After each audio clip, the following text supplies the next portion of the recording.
এই ভাই স্পিডটা মারার পরে আপনি আবার কেন মারতেছেন স্পিডটা বলেন তো? একটু উত্তর দেন ভাই, উত্তর দেন। না না ভাই,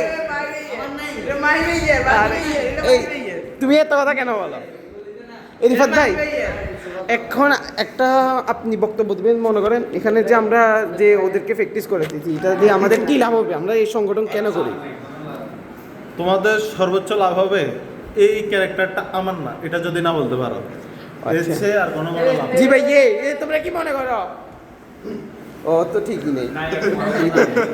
এই তোমরা আছে মোটামুটি। তুমি আসো, এটা তো আমাদের মিশকাত ভাই। শুনো, তোমরাতে একজন বড় ভাই আসছে, এতবার এই ক্যারেক্টারটা আমার না, ওই ক্যারেক্টারটা আমার না। না অ্যাঙ্গেল সব অ্যাঙ্গেল দেখ। কত হয়ে গেল তোমাদের? কত মিলিয়ন আছে না? তোমরা